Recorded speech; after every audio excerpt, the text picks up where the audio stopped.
పూరా లోకల్. నమస్తే, welcome to పురా లోకల్. ప్రస్తుతం మనం TPCC spokes person Charan Kaushik Yadav గారితో ఉన్నాము. రాష్ట్రంలో ఇప్పుడు ఎక్కడ చూసినా ఒకటే చర్చ, జూబ్లీహిల్స్ ఉప ఎన్నిక మీద.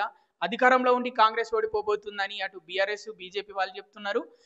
అధికారంలో ఉన్నామని కాదు, మేము చేసిన సంక్షేమ పథకాలే మమ్మల్ని గెలిపిస్తాయని ఇటు కాంగ్రెస్ ప్రభుత్వం చెప్తుంది. ముఖ్యంగా 30వ తారీఖు నుంచి రేవంత్ రెడ్డి ప్రచారం చేయబోతున్నాడు ముఖ్యమంత్రి. ఎలా ఉండబోతుంది? ప్రధానంగా తెలంగాణ ముఖ్యమంత్రి గారు జూబ్లీస్ బై ఎలక్షన్ల సందర్భంగా ఈ నెల 30, 31 తర్వాత నవంబర్ 4, 5 4 రోజుల పాటు జూబ్లీస్ ప్రజలతోటి, జూబ్లీస్ ఓటర్లతోటి, జూబ్లీస్ ప్రాంతాల్లో కావచ్చు హైదరాబాద్ ప్రజలకు కాంగ్రెస్ పార్టీ అధికారంలోకి వచ్చిన తర్వాత ఏం చేసినాం, ఏం చేయబోతా ఉన్నాం, మా ఫ్యూచర్ ప్లాన్స్ ఏంటి, అదే కాకుండా తెలంగాణ రాష్ట్రంలో కాంగ్రెస్ ప్రభుత్వం వచ్చిన తర్వాత ఏం జరిగింది, గతంలో ఏం జరిగింది, ప్రజెంట్ ఏం జరుగుతూ ఉంది, భారతీయ జనతా పార్టీ నరేంద్ర మోడీ గారు ఏ విధంగా హైదరాబాద్ ప్రజలు కావచ్చు తెలంగాణ ప్రజలకు ఏ విధంగా మోసం చేస్తూ ఉన్నాడు, అన్ని విషయాలన్నీ కూడా తెలంగాణ ముఖ్యమంత్రి రేవంత్ రెడ్డి గారు జూబ్లీస్ ప్రజలకు వివరించబోతా ఉన్నాడు. అదే కాకుండా ప్రధానంగా ఇక్కడ చూసినట్లయితే భారతీయ జనతా పార్టీకి 6 సంవత్సరాల కాలం పాటు అవకాశం ఇచ్చారు. ఎందుకంటే 2019 నుంచి కిషన్ రెడ్డి గారు అక్కడ మంత్రిగా ఉన్నారు. ఎందుకంటే సికింద్రాబాద్ పార్లమెంట్ సభ్యులు గెలిచిన తర్వాత కేంద్ర హోంశాఖ సహాయ మంత్రి అయ్యిండు, తర్వాత టూరిజం మంత్రి అయ్యిండు, తర్వాత కల్చరల్ మంత్రి అయ్యిండు, ఇప్పుడు మైనింగ్ శాఖ మంత్రిగా ఉన్నారు. 6 సంవత్సరాల కాలంలో జూబ్లీస్ చేసింది శూన్యం, సికింద్రాబాద్ పార్లమెంట్ చేసింది ఏమీ లేదు, తెలంగాణకు చేసింది కూడా ఏమీ లేదు. కిషన్ రెడ్డి గారు ప్రత్యేక నిధులు తీసుకురాలేకపోయిండు, కేంద్రం నుంచి ప్రత్యేక ప్రోత్సాహాలు తీరలేకపోయిండు. అదే కాకుండా కనీసం నవోదయ స్కూల్ కూడా తీసుకురాని పరిస్థితుల్లో సికింద్రాబాద్ పార్లమెంట్ కావచ్చు జూబ్లీస్ ఉన్నమాట వాస్తవం. అదే కాకుండా 10 సంవత్సరాల కాలం పాటు కేసీఆర్ గారు తెలంగాణ ముఖ్యమంత్రి ఉన్నాడు. అప్పుడు మాగంటి గోపినాథ్ గారు 2014లో టీడీపీ ఎమ్మెల్యే గెలిచిన తర్వాత బీఆర్ఎస్ పార్టీలో పోయిండు, 2018లో బీఆర్ఎస్ పార్టీ గెలిచిండు, మొన్న కూడా బీఆర్ఎస్ పార్టీ గెలిచిన పరిస్థితి మనం చూసినాం. 10 సంవత్సరాల కాలంలో వాళ్ళు ఏం చేసింది లేదు, 6 సంవత్సరాల కాలంలో భారతీయ జనతా పార్టీ కూడా ఏం చేసింది లేదు. కాబట్టి కాంగ్రెస్ ప్రభుత్వం వచ్చి 2 సంవత్సరాలు ఇంకా కాలే అవుతా ఉంది. ప్రధానంగా కాంగ్రెస్ పార్టీ అధికారంలోకి వచ్చిన తర్వాత మీరు అక్కడ సన్న బియ్యానికి సంబంధించి 6 కిలోలు ఇస్తూ ఉన్నారు. మీరు 6 కిలోలు ఒక ఇంట్లో 5 మంది ఉంటే దాని ద్వారా ప్రధానంగా నెలకు దాదాపు 4-5 వేల రూపాయల బెనిఫిట్ జరుగుతూ ఉంది. అదే కాకుండా 200 యూనిట్ వరకు ఉచిత కరెంట్ కావచ్చు, 500 రూపాయలు గ్యాస్ సిలిండర్, గ్యాస్ ద్వారా ప్రతి నెల 800 కోట్ల 400 రూపాయలు ఒక కుటుంబాన్ని మేలు జరుగుతూ ఉంది. 2 సంవత్సరాలు కాంగ్రెస్ ప్రభుత్వం వచ్చింది అంటే 10,000 రూపాయలు గ్యాస్ రూపంలో, అదే కరెంట్ రూపంలో ఒక 10,000 రూపాయలు, అదే కాకుండా సన్నబియ్యం రూపంలో ఒక 33,000 రూపాయలు, ఆర్టీసీ ద్వారా ఇంకొక 33,000, అంటే ఒక కుటుంబానికి యావరేజ్గా 1,00,000 రూపాయల వరకు కాంగ్రెస్ ప్రభుత్వం వచ్చిన తర్వాత బెనిఫిట్ జరిగిన మాట వాస్తవం. ఏది కాంగ్రెస్ ప్రవేశపెట్టిన పథకాల మూలంగానే. గతంలో సమైక్య రాష్ట్రంలో ప్రవేశపెట్టిన పథకాలు ఉన్నాయి. కేసీఆర్ గారు ముఖ్యమంత్రి అయిన తర్వాత కొన్ని పథకాలు తీసుకొచ్చిండు. కాంగ్రెస్ ప్రభుత్వం ఆరోగ్యశ్రీ ద్వారా 5 లక్షల నుంచి 10 లక్షలు, అది కాకుండానే ఇట్లా చెప్పుకుంటూ పోతే కాంగ్రెస్ ప్రభుత్వం అనేది కాంగ్రెస్ పార్టీ తీసుకొచ్చిన పథకాల మూలంగానే ఒక ఇంటికి 1,00,000 రూపాయలు మేలు జరిగింది. కానీ కేసీఆర్ గారు ముఖ్యమంత్రి అయిన తర్వాత తెలంగాణ రాష్ట్రంలో ప్రతి ఇంటికి 2,50,000 రూపాయల బాకీ పెట్టిపోయారు. అదే కాకుండా మేము జూబ్లీస్ నియోజకవర్గానికి సంబంధించి కాంగ్రెస్ ప్రభుత్వం 200 కోట్ల రూపాయలకు సంబంధించిన వర్కులు జరుగుతూ ఉన్నాయి. 333,52,00,000 రూపాయలు ఓన్లీ ఈ సన్న బియ్యం కావచ్చు, 200 వరకు ఉచిత కరెంట్ కావచ్చు, లేకపోతే కరెంటు కావచ్చు, తర్వాత ఆర్టీసీ సంబంధించినటువంటి అది అదనంగా అదొక నెలకు 300 కోట్ల రూపాయలు రాష్ట్ర ప్రభుత్వం ఖర్చు పెడతా ఉంది. ఇప్పటివరకు 6,000 కోట్ల రూపాయలు రాష్ట్ర ప్రభుత్వం ఖర్చు పెట్టింది. అంటే యావరేజ్లో జూబ్లీస్కి 2 సంవత్సరాల కాలంలో మేము 500 కోట్లు, అంటే నేను సంవత్సరానికి 250 కోట్ల రూపాయలు. మరి మీరేం చేసినట్టు? మరి 10 సంవత్సరాలు మీరెంత చేసి ఉండాలా? మినిమం 2,500 కోట్ల రూపాయలు బీఆర్ఎస్ పార్టీ చేసి ఉండాలా. కిషన్ రెడ్డి గారు 6 సంవత్సరాల కాలంలో వాళ్ళొక 1,500 కోట్ల రూపాయలు, అంటే 3-4 వేల కోట్ల రూపాయలతో జూబ్లీస్ అద్భుతంగా డెవలప్మెంట్ అయింది. కానీ మీరు డెవలప్మెంట్ చేయలేదు. కాంగ్రెస్ ప్రభుత్వం తక్కువ టైంలోనే ఇన్ని ఖర్చు పెట్టినప్పుడు కాంగ్రెస్ పార్టీ ఎమ్మెల్యే ఉన్నట్లయితే ఇంకా త్వరితగతిన ఇంకా పరిష్కారం అయితే. అదే కాకుండా మెట్రో విస్తరణ ఉన్నది, అక్కడ రోడ్ సమస్య ఉన్నది, డ్రైనేజ్ సమస్య ఉన్నది, అదే పారిశుద్ధ్య సమస్యలు ఉన్నాయి. అదే కాకుండా బస్తీ దవాఖానాల ద్వారా ప్రతిరోజు 40,000 మందికి టెస్టులు చేసి త్వరితగతిన పరిష్కరిస్తూ గాంధీ ఉస్మానియా హాస్పిటల్ మీద లోడ్ పడకుండా రాష్ట్ర ప్రభుత్వం బస్తీ దవాఖానాలను మెరుగైనటువంటి వసతులు కల్పిస్తూ ఉంది రాష్ట్ర ప్రభుత్వం. ఇవన్నీ తప్పుదారి పట్టించే ప్రయత్నంలో బీఆర్ఎస్ పార్టీ పోతా ఉంది. బీఆర్ఎస్ పార్టీ చేసింది శూన్యం, భారతీయ జనతా పార్టీ చేసింది శూన్యం. మాగంటి గోపినాథ్ గారు చూసారు, అదే కాకుండా కిషన్ రెడ్డి గారు చూసారు. కాబట్టి కాంగ్రెస్ పార్టీగా మాకు ఒక అవకాశం అని చెప్పి కాంగ్రెస్ పార్టీ కోరుతా ఉంది. జూబ్లీహిల్స్లో మీరే గెలుస్తామని మీరు చెప్తున్నారు. మరి మీరు మొదటి స్థానం అవుతారు గెలిస్తే, మరి రెండో స్థానం ఏ పార్టీ ఉండబోతుంది? అటు బీజేపీ ఉండబోతుందా, బీఆర్ఎస్? కాంగ్రెస్ పార్టీ 50,000 ఓట్లకు మెజార్టీ తక్కువ కూడా గెలవబోతా ఉంది. ఎందుకంటే మా అభ్యర్థి 2014లో ఎంఐఎం పార్టీ నుంచి పోటీ చేస్తే సెకండ్ వచ్చాడు. 2018లో ఇండిపెండెంట్ పోటీ చేస్తే వారికి స్వతహాగా 20,000 ఓట్లు వచ్చినాయి. ఇప్పుడు 2023లో టికెట్ ఇవ్వకున్నప్పటికీ కూడా కాంగ్రెస్ పార్టీలో ఉన్నాడు నవీన్ యాదవ్ గారు. మంచి విద్యావంతుడు, బీటెక్ ఆర్కిటెక్ట్ చదువుకున్నాడు. ప్రజా సమస్యలు మంచి అవగాహన ఉన్నది. నిత్యం ప్రజల మధ్య ఉండే నాయకుడు. అదే కాకుండా అజారుద్దీన్ గారికి ఆల్రెడీ కాంగ్రెస్ పార్టీ ఎమ్మెల్సీ ఇచ్చారు. నవీన్ యాదవ్ గారికి ఎమ్మెల్యే ఇచ్చారు. సిఎన్ రెడ్డి గారికి కార్పొరేషన్ చైర్మన్ కూడా కాంగ్రెస్ పార్టీ ఇచ్చింది. కాంగ్రెస్ పార్టీ అంతా ఐక్యంగా ముందుకు పోతా ఉన్నారు. కాంగ్రెస్ పార్టీ 50,000 మెజార్టీ తక్కువ కూడా గెలవబోతుంది. బీఆర్ఎస్ పార్టీ సెకండ్ ఉండబోతా ఉంది. భారతీయ జనతా పార్టీ థర్డ్ ఉండబోతా ఉంది. కంటోన్మెంట్లో సిట్టింగ్ బీఆర్ఎస్ స్థానం ఓడిపోయి థర్డ్ పోయిన పరిస్థితి మనం చూసినాం. కాంగ్రెస్ పార్టీ గెలిచింది. అక్కడ భారతీయ జనతా పార్టీ సెకండ్ ఉంటే బీఆర్ఎస్ థర్డ్ ఉన్నది. కానీ ఇక్కడ పరిస్థితులు వేరుగా ఉన్నాయి. బీఆర్ఎస్ పార్టీ సెకండ్ ఉండి భారతీయ జనతా పార్టీ థర్డ్ ఉండబోతుంది. ఎందుకంటే కిషన్ రెడ్డి గారు సికింద్రాబాద్ పార్లమెంట్ చేసింది ఏమీ లేదనేది సికింద్రాబాద్ ప్రజలు మొన్ననే కళ్ళు లొట్టపోయినట్టు 50,000తోటే వారు గెలిచిన పరిస్థితి. అదే కొంత త్వరగతిన కాంగ్రెస్ పార్టీ అభ్యర్థి ముందస్తునే అనౌన్స్ చేసి ఉంటే ఖచ్చితంగా కాంగ్రెస్ పార్టీ సికింద్రాబాద్ ఎంపీ గెలిచేది. ఎందుకంటే జూబ్లీస్ ఎలక్షన్లో ఎంపీ ఎలక్షన్లో 89,000 ఓట్లు వచ్చి కాంగ్రెస్ పార్టీ నెంబర్ 1గా ఉన్న పరిస్థితి మనం చూసినాం. కాబట్టి 50,000కు తక్కువ కూడా కాంగ్రెస్ పార్టీ గెలవబోతాం. నవీన్ యాదవ్ ఒక రౌడీ అని అటు ప్రచారం జరుగుతుంది. మీ ప్రతిపక్షాలు చెప్తున్న పరిస్థితి నవీన్ యాదవ్ రౌడీ అని. మరి ఎట్లా ఎదుర్కోబోతున్నారు ఆ విమర్శల్ని? మరి జనాల ఓట్లు ఎలా పడతాయి అలా చెప్తున్నప్పుడు ప్రతిపక్షాలు? బీఆర్ఎస్ పార్టీలో పెద్ద రౌడీలు ఉన్నారు. మాగండు గోపినాథ్ గారు ఉన్నప్పుడు మొత్తం అక్రమ కేసులు, అక్రమ బనాయింపులు, ఇల్లు కూలగొట్టుడు, ఏ రాజకీయ నాయకుడు ప్రశ్నిస్తే వారిని పార్టీ సస్పెండ్ చేసుడు, పీడీ యాక్ట్లు పెట్టించుడు, జైలుకు పంపించుడు, ఇల్లు కూలగొట్టే పని వారు చేశారు. ఇప్పుడు బీఆర్ఎస్ పార్టీలో కల్వకుంట్ల కవిత గారు ఏకంగా తిహార్ జైల్లో ఉండొచ్చింది. ఒక జైలు కాదు, అది ఎక్కడ బీహార్లో తిహార్ జైల్లో లిక్కర్ స్కామ్లో జైల్లో ఉండొచ్చిన వ్యక్తి కల్వకుంట్ల కవిత గారు. సోయానా కేసీఆర్ గారి కూతురు.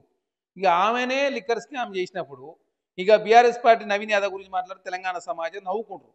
నవీన్ యాదవ్ గారు క్లీన్ చీటే ఉన్నది. సరే వాళ్ళ తండ్రి గారి మీద కేసులు ఉండొచ్చు కాక, మరి తండ్రి గారి మీద కేసులు ఉంటే నవీన్ యాదవ్ గారు తండ్రి శ్రీశైలం యాదవ్ గారిని బీఆర్ఎస్ పార్టీ అంటే జాయిన్ చేసుకుంది. మరి కల్వకుంట్ల కవిత గారి పెళ్లికి శ్రీశైలం యాదవ్ గారు ఇచ్చిన పైసలతో పెళ్లి చేసిందని చెప్పేసి భారతీయ జనతా పార్టీ సంబంధించిన రాజా యాదవ్ గారు మాట్లాడుతూ ఉన్నారు. అదే కాకుండా ప్రచార రథం కూడా శ్రీశైలం యాదవ్ గారే ఇచ్చిరని చెప్పేసి రాజా యాదవ్ గారు మాట్లాడుతున్నారు. వారు సోయాన కేసీఆర్ గారు ఫ్రెండ్, చిన్నప్పటి దోస్తు. ఇప్పుడు భారతీయ జనతా పార్టీ గతంలో బీఆర్ఎస్ పార్టీ ప్రభుత్వంలో కార్పొరేషన్ చైర్మన్గా పనిచేసిండు రాజా యాదవ్ గారు. కాబట్టి అప్పుడు మరి శ్రీశైలం యాదవ్ గారు రౌడీ అని చెప్పి బీఆర్ఎస్ పార్టీ గుర్తు కాలేదు.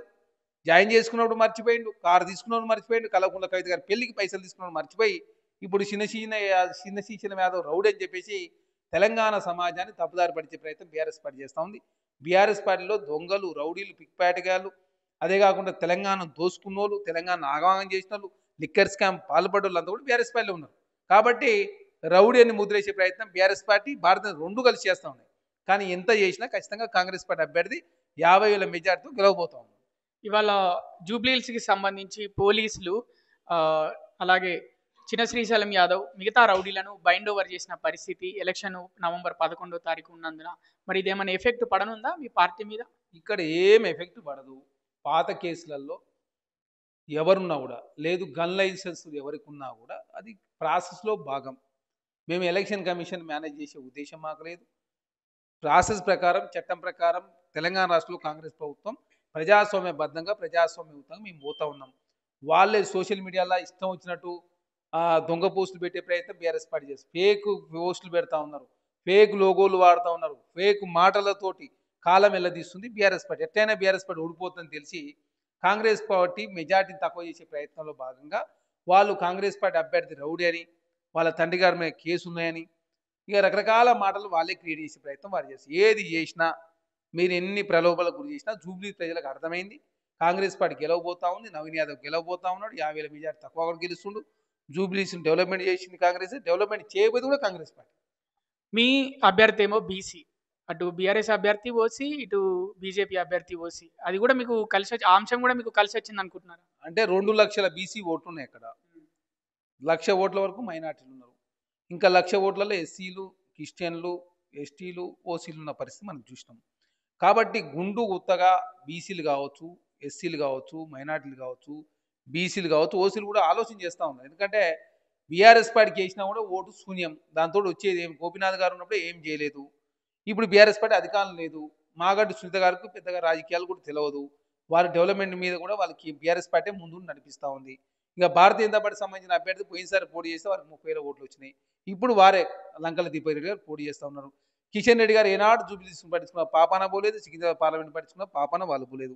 వీళ్ళకు వేసినా వాళ్ళకి వేసినా వేస్ట్ అని చెప్పేసి కాంగ్రెస్ పార్టీ అభ్యర్థిని బలపరిచే ప్రయత్నంలో జూబ్లీస్ ప్రజలు ఉన్నారు. కాబట్టి జూబ్లీస్ను డెవలప్మెంట్ చేసేదైనా కాంగ్రెస్ పార్టీ, మెట్రో విస్తరించేదైనా కాంగ్రెస్ పార్టీ, ఆనాడు మెట్రోని ఇచ్చింది కాంగ్రెస్ పార్టీ, సంక్షేమ కార్యక్రమాలు ప్రవేశపెట్టి 333 కోట్ల రూపాయలు ఇచ్చింది కాంగ్రెస్ పార్టీ, 200 కోట్ల రూపాయలు రోడ్లు కావచ్చు, అండర్ డ్రైనేజ్ అన్ని కూడా కాంగ్రెస్ పార్టీ చేస్తూ ఉంది. అదే కాకుండా త్రిబుల్ కావచ్చు, త్రిబుల్ రింగ్ కావచ్చు, ఫోర్త్ సిటీ కావచ్చు, స్కిల్ యూనివర్సిటీ కావచ్చు, స్పోర్ట్స్ యూనివర్సిటీ కావచ్చు, సాకలి వీరనారి సాకలైన యూనివర్సిటీ కావచ్చు, అదే కాకుండా డ్రై పోర్ట్ కావచ్చు, ఎక్స్ప్రెస్ హైవేలు కావచ్చు, మూసిని పునర్జీవించే కార్యక్రమం కావచ్చు, హైడ్రా కావచ్చు, ఇవన్నీ కూడా హైదరాబాద్ భవిష్యత్తులో ప్రపంచ నగరాలతో పోటీ పడాలని చెప్పి కాంగ్రెస్ ప్రభుత్వం భావిస్తూ ఉంది. ఆ దిశగా అడుగులు పడతా ఉన్నాయి.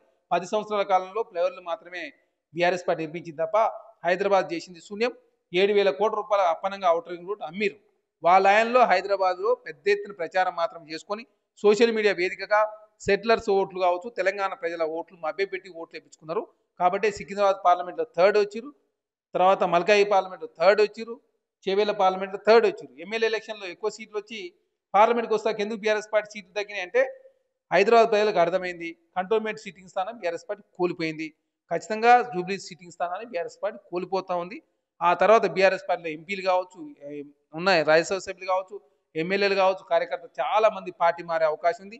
బీఆర్ఎస్ పార్టీ చాలా దయానీయ పరిస్థితి జూబ్లీ ఎలక్షన్ తర్వాత ఎదుర్కోబోతా ఉంది. కాబట్టి దాన్ని కప్పిపుచ్చుకునే ప్రయత్నంలో భాగంగా హరీష్ రావు గారు, కేటీఆర్ గారు, బీఆర్ఎస్ పార్టీ సోషల్ మీడియా, నమస్తే తెలంగాణ, టీ న్యూస్, వాళ్ళ యూట్యూబ్ ఛానల్ అని కూడా కాంగ్రెస్ పార్టీ అభ్యర్థి బదనాం చేసే ప్రయత్నం వారు చేస్తూ ఉన్నారు. మీరు ఎంత బదనాం చేసినా ఖచ్చితంగా కాంగ్రెస్ పార్టీ 50,000 మెజార్టీ తక్కువ కూడా గెలవబోతుంది. 3 నెలల్లో కాంగ్రెస్ ప్రభుత్వం కూలిపోబోతుందని విమర్శలు, వ్యాఖ్యలు చేస్తున్నారు. మరి ఎట్లా చూస్తారు? కాంగ్రెస్ ప్రభుత్వం కూలిపోతుంటే బీఆర్ఎస్ పార్టీలో ఉన్న 10 మంది ఎమ్మెల్యేలు ఎందుకు కాంగ్రెస్ పార్టీకి వచ్చారు? ఎందుకు బీఆర్ఎస్ పార్టీతో అంటముంటున్నట్టున్నారు? ఎందుకు మీరు ఎమ్మెల్సీ ఎలక్షన్లో పోటీ చేయలేని పరిస్థితుల్లో, గ్రాడ్యుయేట్ టీచర్ ఎలక్షన్లో కరీంనగర్ పోటీ చేయలేదు, మీకు అభ్యర్థులు దొరకలేదు. తర్వాత కంటోన్మెంట్ ఓడిపోయారు. తెలంగాణ రాష్ట్ర 17 పార్లమెంట్లో గుండు 0, 7 స్థానాల్లో డిపాజిట్లే పోయినాయి. 37% ఓటు బ్యాంక్ 17% పరిమితమైంది. ఇప్పుడు బీఆర్ఎస్ పార్టీ ఉంటుందో ఊడుతో అని చెప్పి మీ కార్యకర్తలంతా బాధపడుతున్నారు. కాబట్టి రేపు జూబ్లీ ఎలక్షన్ తర్వాత బీఆర్ఎస్ పార్టీ కనుమరుగైపోతుంది. ఇప్పటికే కల్వకుంట్ల కవిత గారిని సస్పెండ్ చేసిరు. ఆమె ప్రశ్నలకు సమాధానం చెప్పే పరిస్థితిలో బీఆర్ఎస్ పార్టీ ఉన్నది.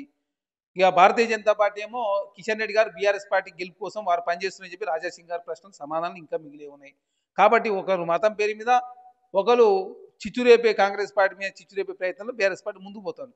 మీరు మతం పేరు మీద పోయినా, వాళ్ళు సెంటిమెంట్ పేరు మీద రాజకీయాలు చేసినా సెంటిమెంట్ జూబ్లీ ఎలక్షన్లో వర్కౌట్ కాదు. తెలంగాణ రాష్ట్రం ఏర్పడిన తర్వాత ఇప్పటికీ ఇది 6వ ఎలక్షన్. దాదాపు 4 ఎలక్షన్లో కుటుంబ సభ్యులు చనిపోయినప్పుడు కూడా ఓట్లు వేయలే ప్రజలు. ఓన్లీ నాగార్జున సార్లు మాత్రమే ఓట్లు వేసిన పరిస్థితి. ఇక్కడ కూడా ఎట్టి పరిస్థితిలో ఓడిపోతూ ఉంది. ఎందుకంటే కాంగ్రెస్ పార్టీ అభ్యర్థి పాలేరులో చనిపోతే బీఆర్ఎస్ పార్టీ గెలిచింది. నారాయణఖేడ్లో కాంగ్రెస్ పార్టీ అభ్యర్థి చనిపోతే బీఆర్ఎస్ గెలిచింది. నాగార్జున సార్లు ఒక్కటి మాత్రమే బీఆర్ఎస్ పార్టీ అభ్యర్థి చనిపోతే వాళ్ళ కుటుంబ సభ్యులు గెలిచారు. తర్వాత దుబ్బాకలో బీఆర్ఎస్ పార్టీ అభ్యర్థి ఓడిపోయి బీజేపీ గెలిచిన పరిస్థితి మనం చూసినాం. తర్వాత కంటోన్మెంట్లో బీఆర్ఎస్ పార్టీ అభ్యర్థి ఓడిపోయి కాంగ్రెస్ పార్టీ గెలిచిన పరిస్థితి చూసినాం. జూబ్లీస్లో బీఆర్ఎస్ అభ్యర్థి ఓడిపోతా ఉన్నాడు. భారతీయ జనతా పార్టీ డిపాజిట్ కూడా గల్లంతే అవకాశం ఉంది. కాంగ్రెస్ పార్టీ 50,000 మెజార్టీ తక్కువ కూడా గెలవబోతుంది.